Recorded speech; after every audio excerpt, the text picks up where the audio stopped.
오늘 하나님 말씀은 갈라디아서 5장 17절 말씀입니다. 갈라디아서 5장 17절 말씀을 제가 받들어 읽어드리겠습니다. 육신은 성령을 거슬러 욕심을 부리며 성령은 육신을 거스르나니 이들은 서로 반목하여서 너희가 하고자 하는 것을 하지 못하게 하느니라. 잠깐 말씀을 위해서 기도드리겠습니다. 참으로 자비로우신 하나님 아버지, 저희들이 하나님 자녀가 된 이후에도 여전히 어리석고 게으르고 나태하고 또 무지하여서 하나님의 뜻과 계획을 잘 알지 못할 때도 있고 또 알면서 잘 실행에 옮기지 못할 때도 너무나 많습니다. 오늘도 다시 한번 저희들에게 말씀을 통해서 저희들이 어떻게 살아야 할지 또 어떤 자세로 임해야 할지에 대해서 다시 한번 각성하고 또 마음에 결단할 수 있는 그런 귀한 시간을 허락해 주시옵소서. 세상이 변하고 사람들의 생각과 가치관이 변한다 하더라도 여전히 주님 오실 때가 가까워 오는 이 시점에서 저희들 각자 있어야 할 자리에서 해야 할 일들을 잘 감당할 수 있도록 위로와 용기를 주시고 또 저희들이 어느 곳에서 무엇을 하든지 하나님의 자녀로 또 그리스도인으로서 부끄럽지 않은 그런 삶을 살아갈 수 있도록 도와주시옵소서. 오늘도 주님, 저희들 이 말씀 안에서 다시 한번 자신을 깊이 돌아보는 그런 계기가 되기를 간절히 구하고는 우리를 지극히 사랑하시는 주 예수 그리스도의 이름으로 기도드렸습니다. 많은 사람들이 코로나로 인해서 가장 먼저 경제적으로 어렵다라고 그렇게 말을 합니다. 실질적으로 뉴스를 보면 많은 자영업자들이 가게 문을 닫는 또 중소기업들이 폐업을 하는 그런 일들이 있고 또 많은 사람들이 실직하는 그런 결과를 볼 때 참으로 안타깝죠. 특히 사람들과의 관계를 통해서 대면을 하면서 어떤 사업을 하거나 또 직장 생활을 해야 되는 사람들은 더 많이 힘들고 어려운 상황에 있는 것도 분명 사실일 것입니다. 그러다 보니 많은 사람들이 언제 끝날지도 모르는 이런 상황에서 이것을 계속 해야 되냐, 계속 기다려야 되는가, 또 뭔가 다른 걸 해야 되지 않는가, 이런 갈등을 얼마든지 겪을 수 있을 것이에요. 여러분들은 지금 가장 갈등이 되는 문제가 무엇인지, 또 어떤 문제로 인해서 갈등하고 있는지를 한번 스스로를 돌아보는 계기가 됐으면 좋겠습니다. 가정에서도 가족들이 모두가 다 동일하지 않죠. 생각하는 게 다르고 가치관이 다릅니다. 또 삶의 목표와 목적도 달라요.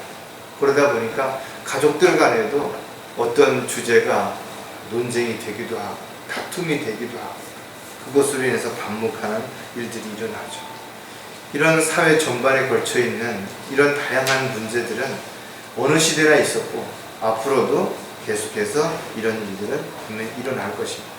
또 사람은 감정을 가지고 있고 또 사람들의 각자 지식과 경험과 능력이 다르기 때문에 동일한 입장에서도 얼마든지 갈등할 수 있는 계기가 얼마든지 생길 수 있다는 거죠. 제가 사전을 찾아보니까 갈등이라는 말의 의미를 개인의 정서나 동기가 다른 그런 어떤 두 가지의 어떤 상황에 부딪혔을 때 정신적인 혼란 또 내적인 조화가 파괴되는 이런 문제들을 갖다가 갈등이라 이렇게 표현을 합니다. 그래서 한문으로는 찾아보니까 칡갈자와 그 다음에 등나무 등자를 쓰더라. 그래서 칡하고 등나무가 얼핏 보기에는 비슷하게 생겼는데 이것이 좀 자세히 보면 물론 다르겠죠. 그런데 그것을 정확하게 모르는 사람이라면 어떤 것을 선택해야 될지에 대한 이 부분이 명확하지 않다라는 거죠. 우리가 살면서 비슷한 문제 또는 상반되는 어떤 문제들이 발생했을 때 어떤 행동을 취해야 될지에 대한 그런 부분들에 있어서 마음의 결정을 잘 하지 못할 때 일어나는 현상을 우리가 쉽게 갈등이다 이렇게 표현을 하는 것이죠. 아마 여러분들도 이런저런 이유로 인해서 갈등할 때가 많이 있을 것이에요. 그러나 우리가 늘 이렇게 살펴보고 우리가 기준을 세우는 것은 바로 하나님의 자녀로서 우선순위를 어디에 두고 살아가느냐 이거죠. 또 우리가 이 세상에서 과연 하나님 중심이냐 세상 중심이냐, 또는 내가 원하는 삶이냐 아니면 하나님께서 원하시는 삶이냐, 이런 부분에 대한 우선순위가 정해졌을 때 우리는 갈등으로부터 많은 부분에서 자유로울 수 있기 때문에 그런 것이. 오늘 설교 제목은 그리스도인들도 갈등하는 이유입니다. 구원받은 그리스도인들은 완벽하게 모든 일에 있어서 우선순위를 두고 있다면 갈등할 이유가 없겠죠. 그런데 여전히 우리도 육신을 가지고 있기 때문에 또 아담의 타락한 옛 성품이 남아있기 때문에 갈등할 수밖에 없다라는 거예요. 특히 우리가 구원받은 이후에 그리스도를 통해서 새로운 성품이 또 변화된 삶이 세상의 어떤 문제들과 부딪혔을 때 많은 사람들이 갈등하게 되는 것입니다. 사도 바울 역시 자신이 얼마나 갈등하고 있는지에 대한 부분을 로마서 7장에서 이렇게 표현하고 있는데, 내가 속사람을 따라 하나님의 법을 즐거워하나 내 지체들 속에 또 하나의 법이 내 생각의 법과 싸우나를 내 지체들 속에 있는 죄의 법에게로 사로잡아 오는 것을 보는도다. 오 나는 비참한 사람이로다. 누가 이 사망의 몸에서 나를 구해낼 것인가. 참 갈등이 되겠죠. 답답했을 것입니다. 자신이 믿고 함께했던 유대인들에게도 매를 맞고 쫓기는 신세가 되고 정말 많은 것을 배웠고 많은 것을 가졌던 로마 시민권을 가지고 있었던 그런 위치에서 하루아침에 많은 사람들에게 비난과 욕을 먹고 쫓기듯이 살아가는 자신의 모습이 때로는 한심하기도 하고 고통스럽기도 했을 것입니다.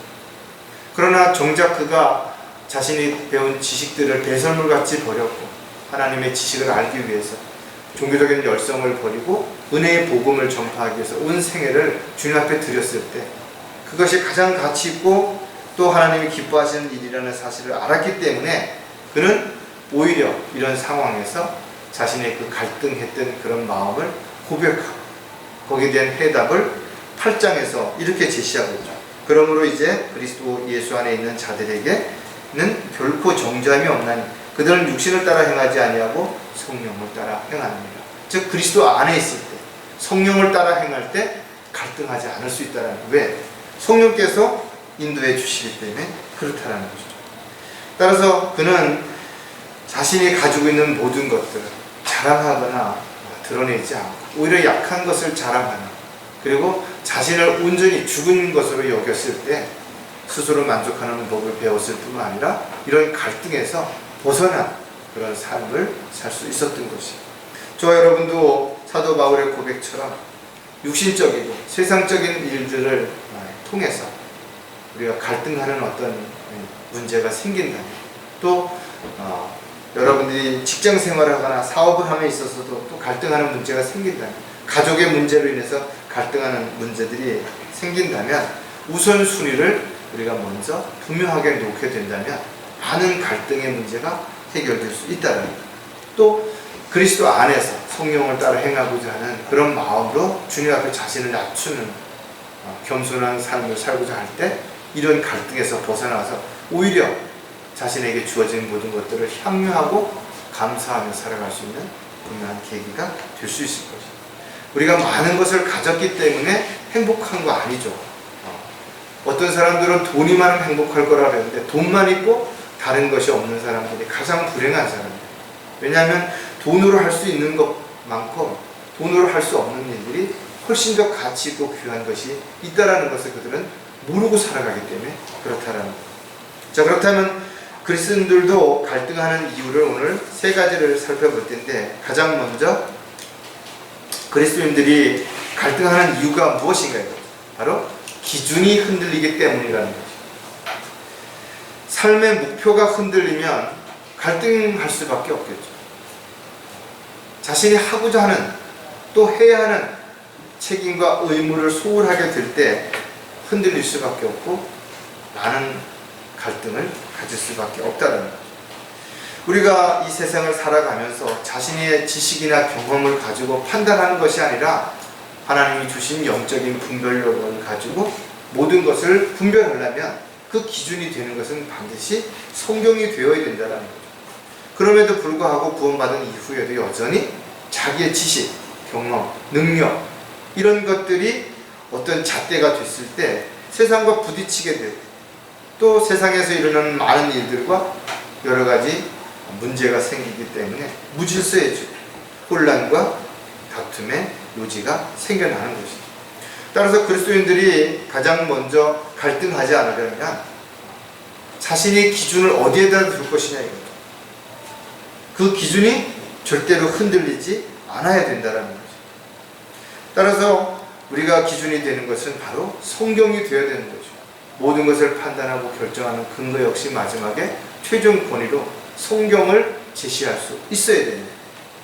하지만 많은 사람들이 교회를 다니고 있고 또 자신이 구원받은 그리스도인이라고 고백하면서도 여전히 끊임없는 갈등에서 벗어나지 못하는 이유가 무엇인가 하면 올바르게 하나님의 말씀으로 양육을 받고 성장하지 못했기 때문이라는 거죠. 특히 교회 다니는 많은 사람들이 자신들도 성경을 보고 있고 성경에서 가르치는 그 말씀에 따라서 실행하고 있다라고 종교적인 열성을 가지고 남들보다 더 많이, 더 오래, 더 열심을 내고 있지만 그러나 성경이 잘못되었다면 이 성경에서부터 가르치는 것 역시 잘못된 것이고 오히려 독은 많이 먹으면 먹을수록 점점 더 그 사람을 중독시키는 것처럼 잘못된 교리 또 잘못된 어떤 성경적인 가르침은 그 사람을 영적으로 완전히 무너지게 폐인으로 만들 수밖에 없다는 거죠.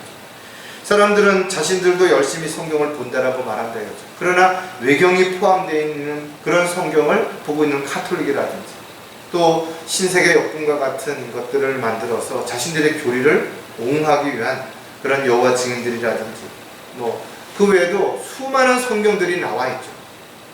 그 성경들이 모두가 변개된 가장 큰 이유는 자신들의 교단 교리를 뒷받침해주기 위해서 삭제하거나 또는 오역하거나 첨부시켰다는 것입니다. 그런 성경을 가지고서도 그들은 여전히 하나님을 잘 믿고 하나님의 도구로 쓰임 받는다라고 말하지만 실질적으로 성경에서 가르치는 것과 다른 무엇인가를 세뇌시키는 이단 교리들 또 비성경적인 것들 이런 것들을 믿고 따르는 사람들 역시 어리석게도 기준이 흔들리기 때문에 항상 갈등과 방황하는 그런 일들이 반복될 수밖에 없다는 거죠. 하지만 우리가 하나님의 말씀을 정확하게 알고 또 그 말씀에 잘 빗대어서 우리가 살펴볼 때 자신이 잘못한 부분들을 알게 되고 그것을 자백하고 돌이킴으로 인해서 조금씩 성숙한 그리스도인으로 성장해 간다면 훨씬 더 많은 갈등에서 자유로울 수 있게 되는 것입니다. 갈등으로 인해서 고민하고 시간을 허비하는 일들이 줄어들게 될 것입니다.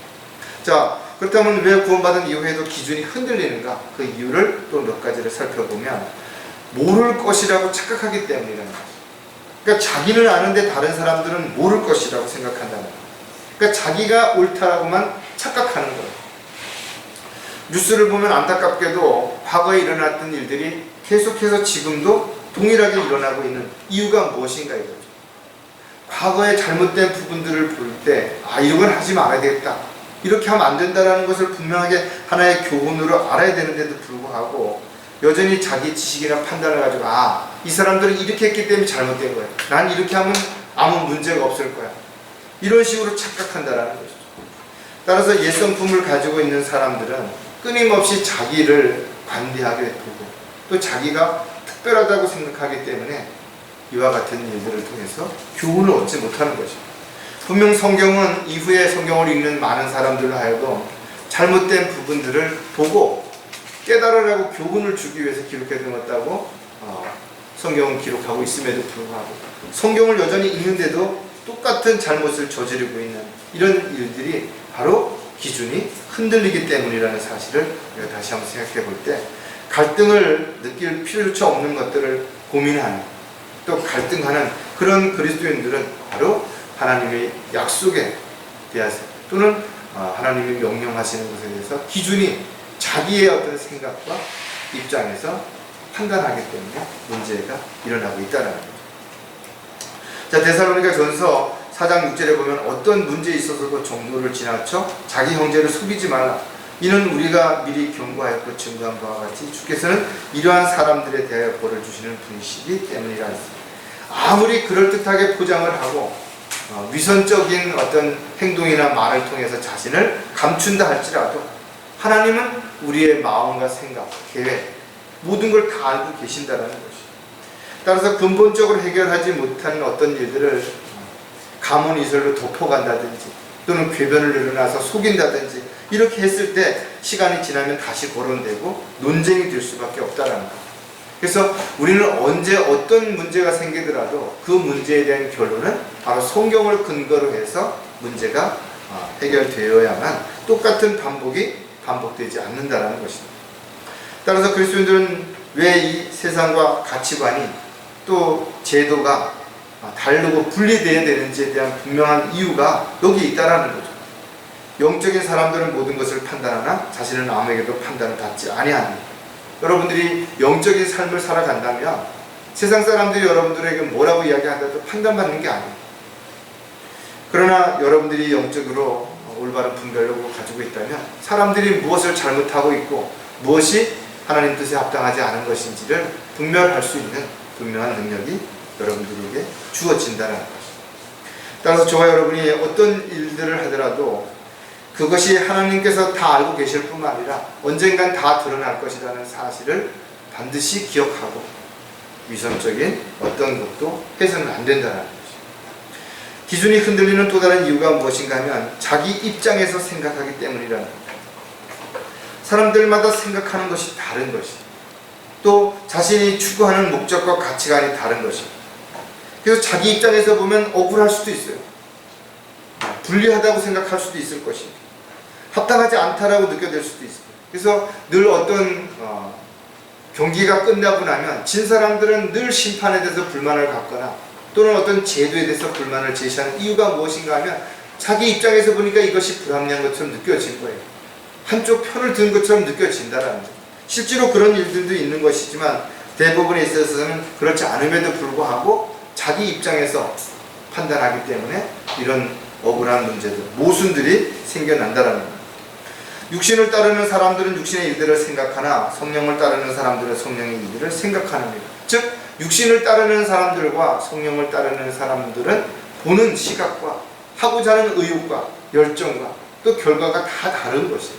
그럼에도 불구하고 자기 자신의 입장에서 생각하기 때문에 오히려 상대를 비난하거나 상대에 대해서 문제를 제기하는 그런 일들이 일어나죠.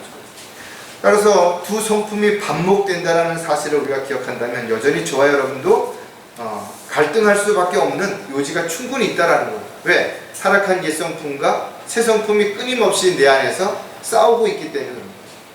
따라서 우리가 영적인 삶을 살아가게 될 때, 영적으로 성령이 충만할 때는 별로 그렇게 갈등할 게 없어요. 우선순위가 분명하니까. 그러나 육신적인 것과 영적인 것이 애매한 어떤 그런 경계선에 있을 때 갈등을 할 수밖에 없게 되겠죠. 따라서 구원받았을지라도 영적으로 성장하지 못하게 된다면 또 영적으로 문제가 있어서 영적인 질병에 걸려서 올바른 영적인 분별력을 잃어버리게 된다면 여전히 갈등할 수밖에 없다는 거예요. 잠언 14장 12절에도 보면 사람에게 옳게 보이는 길이 있으나 그 끝은 죽음의 길들이니라. 오늘날 수많은 사람들이 자기는 옳은 삶을 살아가고 있고 현명한 삶을 살아가고 있고 이 세상에서 가장 의미 있고 가치 있는 삶을 살아간다라고 말하지만 우리가 영적인 눈에서 보면 잠시 잠깐 보이다 사라지는 안개와 같은 이 생애에서 곧 지옥을 향해 달려가는 그 모습을 볼 때 너무나 안타깝다 이거죠. 따라서 저와 여러분은 구원받은 이후에 자신이 경험한 또 자신이 또 보았던 느꼈던 이런 많은 일들이 있죠. 이런 것들을 통해서 우리는 지체들 앞에서 교제를 통해서 간증을 하기도 하고 하나님께 영광을 돌리기 위해서 또 복음을 전파할 때 간증을 할 때도 있습니다. 그러나 간증은 간증에서 끝나야지 그 간증이 마치 모든 사람에게 일어나는 것처럼 가르치려고 한다든지 강요한다든지 설득시키려고 하는 것은 합당하지 않다라는 거예요. 따라서 저와 여러분은 더 이상 어떤 경우에도 지체들을 함부로 판단한다든지 또 지체들의 어떤 부분들을 오해해서 갈등하는 그런 어리석은 자가 아니라 모든 것을 잘 투영하고 드러냄으로 인해서 즉 서로에게 거치는 방해물이 되지 않도록 자기 입장, 자기 생각이 아니라 하나님의 말씀 안에서 보고 듣고 경험한 것들을 아름다운 간증을 통해서 함께 나눔으로 서로에게 위로와 힘이 될 수 있는 계기가 되어야 될 것입니다. 기준이 흔들리는 또 다른 이유는 약속을 기다리지 못하기 때문입니다. 사람들이 약속한 것이 시간이 지나면서 점점 불안해지기 시작하고 또 그 불안이 의심으로 가져오죠. 아, 약속을 이 사람이 어기는 거 아닌가, 또는 다른 계획을 가지고 있는 건 아닌가. 보장이 되어 있지 않은 것들을 바라보고 기다리는 사람들에게는 어떤 확신도 없죠. 그냥 기다릴 뿐인 것이, 포기하지 못하니까 기다리는 것이. 확신을 줄 수 없는 약속들은 결국은 두려움과 불안함을 가져올 수밖에 없어요. 그래서 확신이 없는 사람들에게서 나타나는 특징이 뭐예요? 초조해하고 불안해하고 두려워하는 이런 증상들이 표면적으로 드러난다는 거죠. 따라서 종교인들은 무엇인가를 붙잡으려고 하는 열성을 가지는 가장 첫 번째 이유가 뭔가 확신이 없기 때문에 그런 거죠. 그래서 뭔가 다른 사람들보다 내가 특별한 뭔가를 해야만 내가 지금 뭔가 마음의 유안이 되는 것입니다. 그래서 그들은 나름대로 고행을 한다든지 선행을 한다든지 이런 어떤 종교적인 열성을 가지고 종교 생활을 한다는 거죠. 근데 자기보다 더 열심히, 더 많이, 더 특별한 사람들이 나타나게 되면 그 순간 자기의 믿음이 흔들려 버리는 거죠. 따라서 그리스도인들은 무엇보다 필요한 것은 하나님의 약속에 대한 확신을 가지고 있어야 된다는 거예요.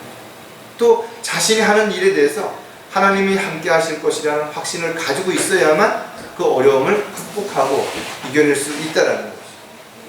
우리가 하나님의 바른 말씀과 바른 믿음이 있다면 우리는 사실 많은 것들을 갈등하지 않을 수 있죠. 왜? 갈등의 요소들이 보통 육신적이고 세상적인 것들이기 때문에 그렇다는 거죠. 따라서 하나님의 말씀을 믿고 우리가 기다리고 있다면 어떤 경우에도 의심해서는 안 된다는 거죠. 확신 가운데 그렇게 할 수 있어야 됩니다. 고린도후서 3장 4절에 보면 우리는 하나님을 향한 그러한 확신을 그리스도를 통하여 가졌노라. 우리가 어떤 세상적인 경험이나 지식을 가지고 하나님의 약속을 판단하고 또 그것을 믿는 것이 아니라는 것이죠.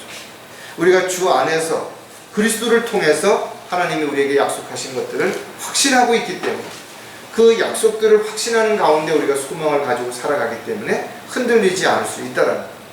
하지만 하나님의 약속을 의심한다면 또 하나님의 약속에 대해서 확신을 두고 있지 못하다면 아주 작은 일에도 쉽게 흔들릴 수밖에 없고 또 그 흔들리는 것이 조금씩 시간이 지나면서 믿음을 송두리째 파괴시킬 수 있는 결과를 가져올 수도 있다는 거예요. 따라 저와 여러분이 하나님의 약속을 믿고 확신 가운데 살아가기 위해서 자기 입장이 아니라 하나님의 말씀을 근거로 해서 잣대로 해서 우리가 살아가고 있다면 우리가 가지고 있는 모든 것들은 다 하나님 알고 계시고 또 우리가 하는 모든 것들이 다 기록이 된다는 것을 여러분들 한순간도 잊지 않는 가운데 늘 기준이 확실한 그런 삶이 반드시 지속되어야 될 것입니다. 자, 두 번째, 그리스도인들도 갈등하는 이유가 무엇인가 하면 세상 유혹에 빠지기 때문이다. 타락한 아담의 옛 성품을 가지고 있는 한 욕심으로부터 자유할 수 있는 사람은 아무도 없는 거예요. 구원받은 그리스도인들도 욕심이 있죠. 세상 사람들하고 다르지만 또 다른 어떤 부분에서 분명한 욕심이 있다라는 거예요. 전도서 5장 10절에 보면 은을 사랑하는 자는 은으로 만족하지 못하며 풍요를 사랑하는 자는 증식으로 만족함이 없나니 이것도 헛되도다. 돈을 가지고 있는 사람은 더 돈을 많이 벌려고 하죠. 집을 가지고 있는 사람은 더 많은 집을 가지려고 한다 이거죠. 끊임없는 욕심이 결국은 자신을 갖다가 점점 더 비참하게 만들고 인색하게 만들고 스스로 자신을 어떤 틀에다 가두어서 모든 것을 의심함으로 인해서 아무것도 할 수 없는 고립된 생활을 할 수 있는 결과를 가져오게 된다. 우리는 흔히 소돔과 고모라 성읍에 미련이 남아서 뒤를 돌아다봄으로 인해서 소금 기둥이 된 롯의 아내에 대한 이야기를 하면서 참으로 어리석다라고 이야기한다 이거죠. 인생 뭐 있냐 이거죠. 죽으면 아무것도 가져갈 수 없는데 말은 그렇게 하면서도 끝까지 그것을 놓지 못하고 그렇게 살아가는 사람들도 너무나 많은 것이죠. 어떻게 보면 크든 작든 차이가 있을 뿐이지 욕심을 완전히 버리고 살아가는 사람은 아무도 없을 것입니다.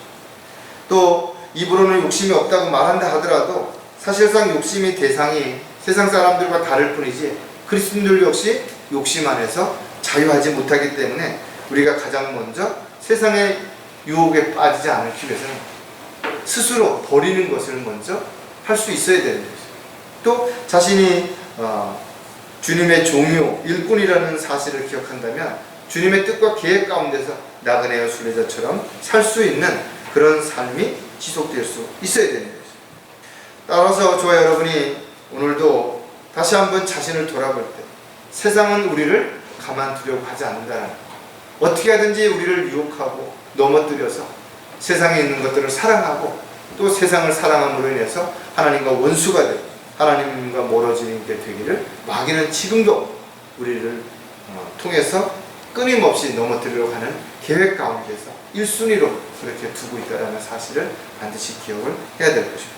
자, 세상 유혹에 빠지는 또 이유가 많이 있지만 그 중에서 우리가 또 몇 가지를 살펴보면 마음이 조급해지기 때문에 세상 유혹에 빠지게 된다는 것입니다. 시간은 모든 사람들에게 동일하게 주어졌죠. 또 어렵고 힘든 상황은 누구에게나 있다는 거죠.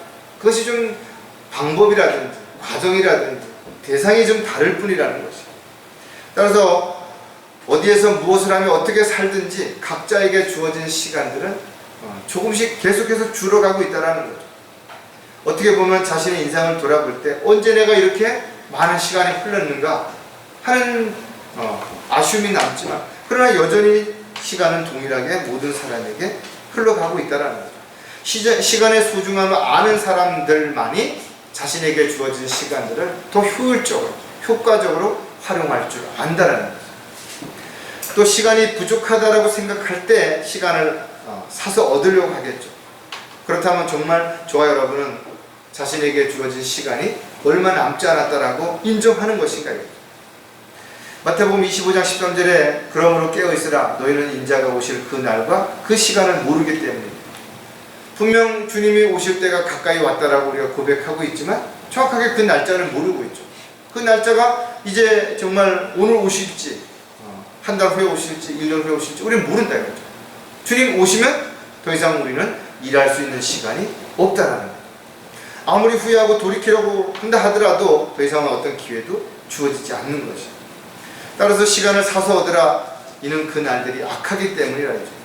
많은 사람들이 시간이 없어서 나는 뭘 할 수 없다라 이렇게 변명하고 핑계를 대지만 그러나 우선순위를 우리가 어디에 두느냐에 따라서 충분히 그 시간을 활용할 수도 있고 시간이 없다면 사서 그 시간을 주님이 원하시고 기뻐하시는 삶을 통해서 살아가는 저와 여러분이 될 수도 있다는 거예요.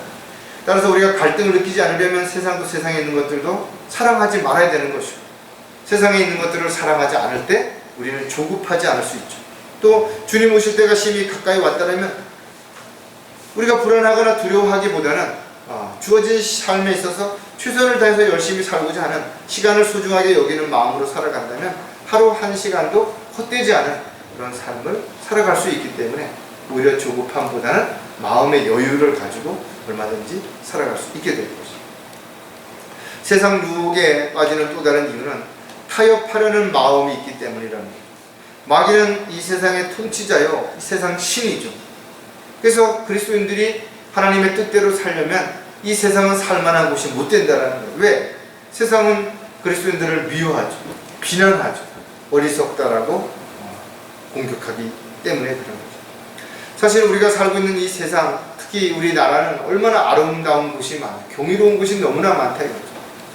정말 놀랍고 재미있고 신나는 일도 우리의 삶에는 많다 이거죠. 그러나 우리가 눈에 보이는 이런 것들보다 우리가 영적인 눈이 뜨여졌을 때 훨씬 더 아름다운 것, 좋은 것들을 바라볼 수 있기 때문에 우리는 이 세상에 있는 것들의 마음을 빼앗기지 않고 우리가 얼마든지 살아갈 수 있다는 거예요. 갈라디아서 6장 7절에 보면 속지 말라 하나님은 우롱당하지 아니하시느니라 이런 사람이 무엇을 심든지 그대로 거둘 것이기 때문에 많은 사람들이 나는 몰랐다라고 나는 그때는 그렇게 했는데 라고 이야기했을지도 모른다 이거죠. 그러나 우리가 한 모든 것들은 다 기록이 되어 올 것입니다. 하나님은 이미 우리가 과거, 현재, 미래의 모든 것들을 다 알고 계신다는 거예요.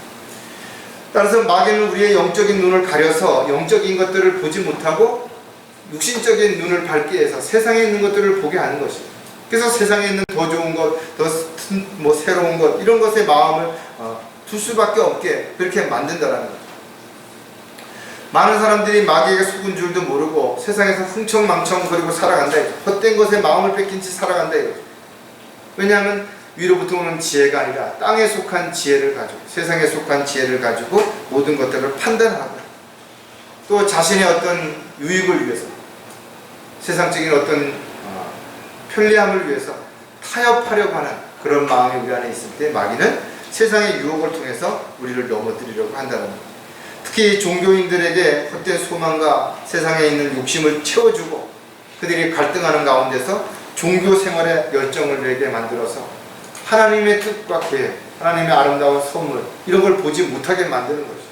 그래서 적당히 세상과 타협하면서 종교적인 열정을 가지고 적절하게 양다리를 거치는 그런 삶을 살아가는 사람들은 대부분 세상의 유혹에 빠져서, 아니 자기가 빠져있는 줄도 모른 채, 속군 줄도 모른 채 그렇게 자신만 특별히 잘 먹고 잘 살고 잘하고 있다라고 착각하며 살아가게 된다라는 거예요.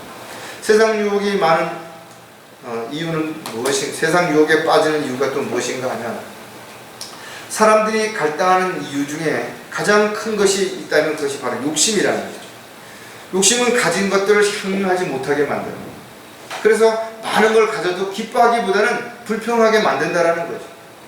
왜냐하면 더 많은 것, 더 좋은 것, 더 새로운 것에 대한 끊임없는 욕심을 가지고 살고자 하기 때문에 만족이 없죠. 그래서 그들은 끊임없이 갈등한다 이거죠.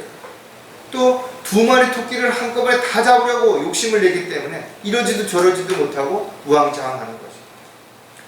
따라서 세상과 또 하나님을 동시에 섬기려고 하는 사람이야말로 가장 어리석은 사람임을 우리는 성경에서 알 수가 있는데, 마태복음 6장 24절에 보면 아무도 두 주인을 섬길 수 없나니 이는 그가 한쪽을 미워하고 다른 한쪽을 사랑하거나 한쪽을 존중하고 다른 쪽을 업신여기기 때문이라. 너희가 하나님과 재물을 동시에 섬길 수 없다. 저와 여러분이 정말 하나님의 뜻대로 하나님의 은혜 가운데서 더 좋은 것을 얻기 원한다면 버릴 줄 알아야 돼요. 우리에게는 주어진 공간이 있는데 그 공간에 새로운 것을 집어넣으려면 버려야죠. 내 안에 온갖 세상의 찌꺼기들이, 세상 유혹들이 가득 차 있는데 새로운 어떤 하나님의 은혜와 사랑으로 인한 새로운 것들이 들어갈 틈이 없다라는 거죠. 마치 어떤 TV에 나오는 것처럼 세상 욕심으로 가득 찬 사람들이 집안에 온갖 쓰레기를 갖다 잔뜩 집어넣고 발 디딜 틈도 없는 그런 상태에서 제가 몸 하나 누울 수 있는 그런 공간에 살아가는 사람들 있잖아요. 자신에게 주어진 그 넓은 공간을 쓸데없는 걸로 가득 채워가지고 아무것도 하지 못한 채 그렇게 살아가는 그런 모습처럼 우리 역시 세상에 온갖 욕심을 가지고 있다면 우리 안에 하나님의 은혜와 사랑을 채울 곳이 없어요. 그러니까 늘 불평불만하면서 움직이지도 못하는 어리석은 삶을 살아가는 거죠.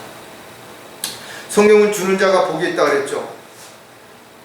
베푸는 것은 주께 빌려드리는 것과 같다 그랬어요.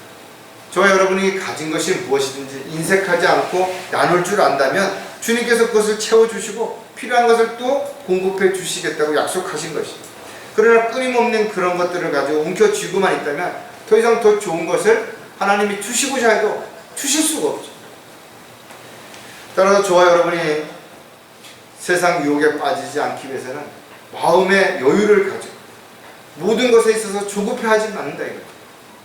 그리고 세상과 적절하게 타협하려고 하는 어리석은 자가 아니라 하나님의 뜻과 계획 가운데서 우리가 분리된 성결된 삶을 살아가면서 욕심을 부리지 않는 그런 저와 여러분이 되어갔을 때 갈등으로부터 자유할 수 있게 될 것입니다. 마지막으로 그리스도인들이 갈등하는 이유가 무엇인가 하면 주님을 바라보지 않기 때문이라는 거죠. 많은 사람들이 오직 주님만을 바라보아야 된다는 것을 알고 있음에도 불구하고 주님을 바라보아야 할 그 눈이 어느샌가 세상, 어느샌가 사람들을 바라보고 있기 때문에 불평하죠. 원망하죠. 남을 탓하게 되는 것입니다. 이 세상은 온통 죄악으로 불법으로 가득한 것입니다. 사람들이 겉으로는 참으로 친절하고 예의 바른 것 같지만 언제 어느 때 사기를 치고 거짓말을 하고 속일지 알 수 없대. 위선적인 사람들이 너무나 많기 때문에 그런 거죠. 우물한 개구리처럼 자기 입장에서 자기가 보고 듣고 생각하는 것만 모든 것인 줄 착각한다면 그 사람이야말로 가장 어리석은 사람이에요. 우리가 하나님의 말씀을 통해서 우리 스스로가 얼마나 존귀한 존재인지를 알았다면, 또 우리가 앞으로 얼마나 특별한 대접을 받을 수 있는 하나님의 자녀인지를 우리가 알고 있다면, 우리의 신분이 얼마나 대단한지를 알고 있다면 우리는 조금 더 넓은 그런 것들을 바라볼 수 있는 그런 영안이 열려지고 또 영적인 안목이 밝아져야 되는 것이 분명하다. 마치 우리가 살고 있는 이 지구가 대단한 것처럼 보이지만 이 지구는 수 없이 많은 별들 중에 하나라는 거예요. 우리가 살고 있는 이 지구는 태양계 중에서 작은 별들 중에 하나이고, 그 태양계는 또 수많은 은하계의 한 부분이라는, 그런 은하계가 7천억 개가 넘는다는 것을 우리가 생각해 본다면 정말 인간이 벌레만도 못하고 먼지만도 못하다는 것을 충분히 이해할 수 있다는 거예요. 하나님께서는 하늘에 있는 모든 구성 요소를 말씀을 창조하셨을 뿐만 아니라 지금도 운행하고 계시는 것처럼 모든 인간들의 머리털까지도 다 세심바 되신다는 거예요. 따라서 저와 여러분이 주님만을 바라보고 있다면, 또 주님의 인도하신 가운데 살고 가고 있다면 주님께서 우리를 반드시 지켜주시고 돌봐주시고 보호해주실 것이 분명하다는 거예요. 그렇다면 우리가 애써서 갈등하고 고민할 필요가 있는 것이 아니라, 그런 문제가 생겼을 때 주님 앞에 무릎을 꿇게 된다면 주님께서는 분명하게 거기에 대한 답을 주실 것이고, 우리가 주님이 원하시는 삶을 살아간다면 우리가 이와 같은 갈등으로 인해서 시간을 허비하고 마음의 고통을 받을 이유가 전혀 없게 된다는 거예요. 자, 그렇다면 주님을 바라보지 않는 이유가 분명히 있죠. 왜 구원받은 그리스도인인데도 불구하고 알면서도 그렇게 하지 않는 것인가? 이유가 있다는 거죠. 즉 땅에 있는 것들을 더 사랑하기 때문이라는 거예요. 하늘에 있는 것들이 귀한 줄 아는 것이, 그리고 머지않아서 우리가 그런 것이 우리 앞에 다 이루어지게 된다는 걸 알고 있다는 거죠. 세상에서도 사람들은 다른 사람들과 더 성공하고 출세하고 더 돈을 많이 벌고 더 여유로운 삶을 살기를 원할 것이다 이거죠. 그런 사람들도 세상에서 이런저런 유혹을 이겨내고 참고 견디면서 자기의 목적을 이루기 위해서 나름대로 애쓰고 노력한다는 거죠. 하물며 저와 여러분은 하늘에 있는 참으로 더 놀라운 것들을 알았고, 그것이 우리에게 값없이 주어졌다는 걸 알았음에도 불구하고 우리가 이 세상에서 잠시 견디거나 참고 노력하는 이런 것들을 소홀히 한다면 이것처럼 어리석은 사람이 어디 있겠냐는 거예요. 히브리서 11장에 보면 모세가 이렇게 고백하죠. 잠시 동안 죄의 납세를 누리는 것보다 오히려 하나님의 백성과 함께 고난받는 것을, 왜 그가 그런 고난을 선택했는가? 바보가 아니죠. 이집트의 왕자로 살아가는 것보다 훨씬 더 소중한 걸 알았기 때문에 그런 고난을 스스로 선택한 것이죠. 사도 바울 역시 모든 것을 다 가졌음에도 불구하고 그가 평생 온 생애를 주님을 위해서 자신을 온전하게 드려서 그렇게 고난을 자초했던 이유가 무엇인가 하면 셋째 하늘에 가서 놀라운 것을 보았기 때문에 그런 것이죠. 베드로전서 2장 19절에 보면 이는 누가 억울하게 고난을 받더라도 하나님을 의식하여 슬픔을 참으면 그것은 감사를 있기 때문에. 여러분 직장생활하거나 사회생활하면서 억울한 때 있죠. 진짜 한마디 하고 싶고 정말 억울할 때는 힘만 있으면 한 대 주워받고 싶고 그런 일이 있을 수 있다 이거죠. 왜 참냐 이거죠. 왜 기다리냐 이거죠. 여러분들이 알기 때문에 그런 거죠. 그리스도인들은 알면서도 새로운 것에 대한 부담감 때문에 망설이는 경우가 있는 것이죠.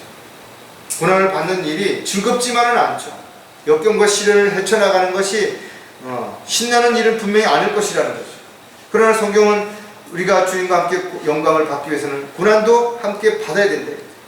현재의 고난들이 우리에게 나타날 영광에 감히 비교할 수 없다. 이것을 우리는 알고 있는 거예요.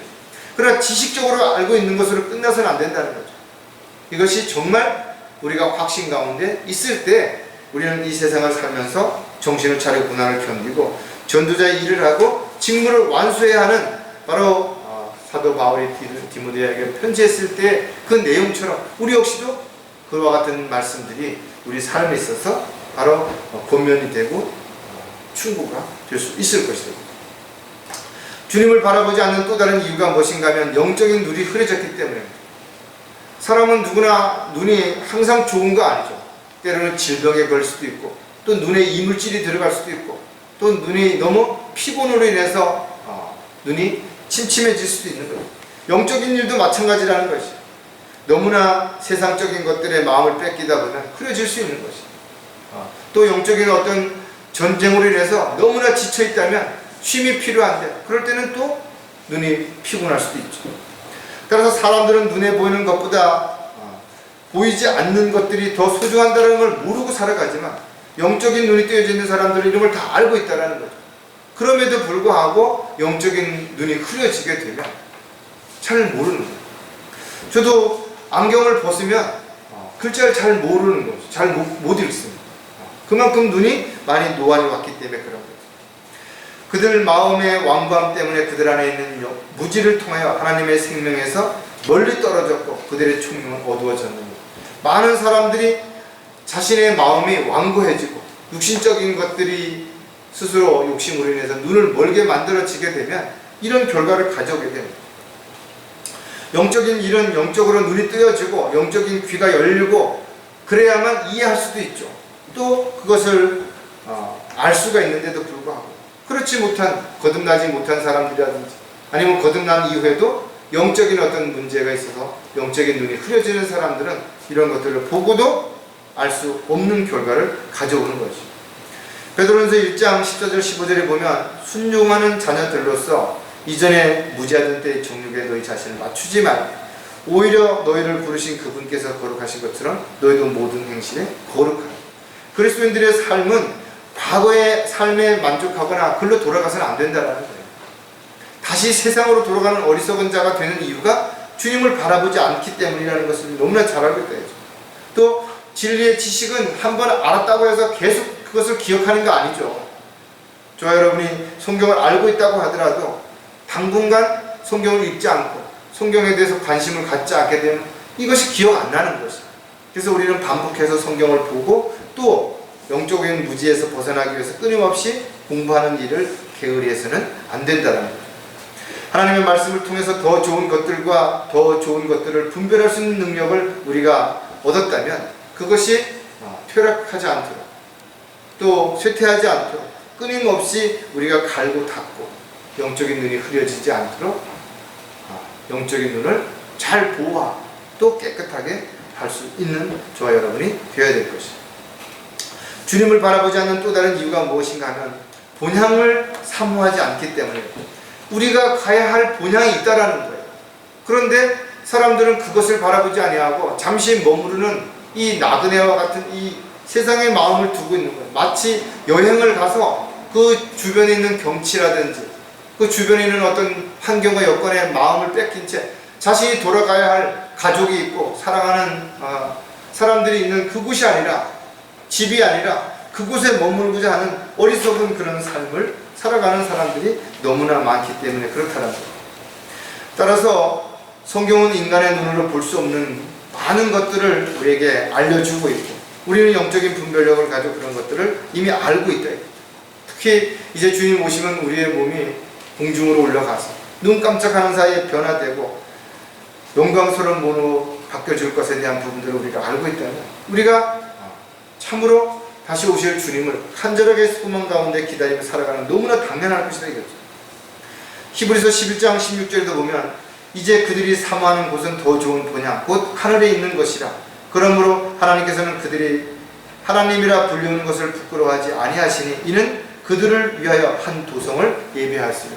즉 새 예루살렘을 예비하시고 우리를 데리러 오시겠다고 약속하셨다 이거죠. 그리고 그 새 예루살렘이 어떤 곳인지에 대해서는 요한계시록에 아주 자세하게 기록을 해놓고 있다는 거죠. 영원히 우리가 살 곳, 귀한 보석으로 단장한 새 예루살렘.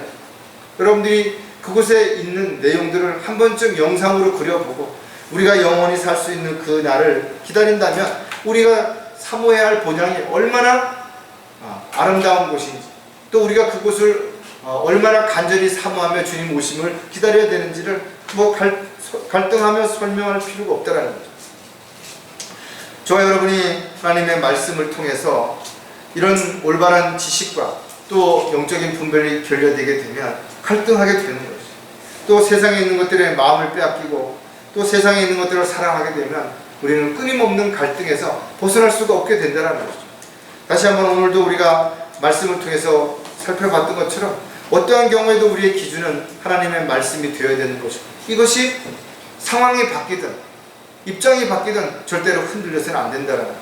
또 마귀는 우리를 끊임없이 미혹하고 있고 세상은 우리를 유혹하고 있다는 사실을 우리가 기억한다면 이 세상의 신이 세상에 있는 다양한 제도를 통해서 우리를 넘어뜨리려고 하고 있고 유혹하려고 하기 때문에 철저하게 세상의 유혹으로부터 우리가 빠지지 않도록 자신을 지켜야 되겠죠. 그러기 위해서 우리는 오직 주님만을 바라고 주님이 우리에게 맡겨주신 일들을 위해서 자신을 온전히 주님 앞에 헌신할 수 있는 저와 여러분이 되시기를 주의 이름으로 부탁을 드리겠습니다. 기도하겠습니다.